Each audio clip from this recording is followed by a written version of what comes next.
धाराशिव जिल्ह्यातील सर्व शेतकरी बांधवांना सप्रेम नमस्कार। मी कीर्तिकिरण पुजार, जिल्हाधिकारी धाराशिव तुमच्याशी संवाद साधत आहे।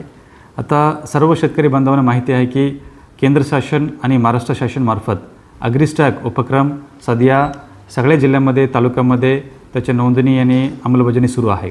आणि अग्रिस्टॅक योजना सुलभ भाषेमध्ये जर सांगायची असेल, जसं आपण आधार कार्ड ऐकलेच असेल आणि प्रत्येक शेतकऱ्यांकडे आधार कार्ड असेलच, आणि या आधार कार्डच्या माध्यमातून आपण बँक खाते उघडू शकतो, एखाद्या शासकीय योजनांमध्ये आपण सहभाग होऊ शकतो।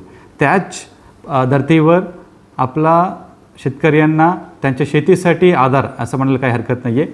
सो या पद्धतीवर आपण अग्रिस्टॅकचे उपक्रम सध्या राबवत आहोत। आणि या अग्रिस्टॅक उपक्रममध्ये फार्मर रजिस्ट्री, हंगामी पिकाची माहिती संच, तसेच भूसंदर्भीकृत भूमी भूमान असणारे नकाशा, हे तिन्ही गोष्टी समाविष्ट आहेत। आणि याच्यामध्ये सर्व शेतकरी बांधवांनी तातडीने त्यांच्या फार्मर ID जवळच्या सेतू केंद्र किंवा आपला सरकार सेवा केंद्र किंवा शासनाची अग्रिस्टॅक वेबसाईटवर जाऊन नोंदणी करू शकतात।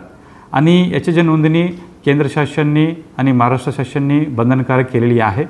कुठल्या प्रकारचे योजनेचे लाभ, जसं PM किसानची योजनाचे लाभ, पीक विमा आणि नैसर्गिक आपत्ती मदत यासारखा लाभ, तसेच बँक कर्ज साठी तुम्हाला जे अर्ज करायचे असते यासाठी आधार कार्ड बरोबरच अग्रिस्टॅकची फार्मर IDची पण गरज आहे। सो त्यासाठी आम्ही या माध्यमातून सर्व शेतकरी बांधवांना आवाहन करू इच्छितो की आपण आपलं जवळच्या सेतू केंद्र किंवा आपला सरकारी सेवा केंद्रामध्ये जाऊन आपला अग्रिस्टॅकमध्ये फार्मर IDची नोंदणी करून घ्यावी आणि शासनाचे सर्व लाभ या माध्यमातून आपण मिळवून घ्यावी। धन्यवाद।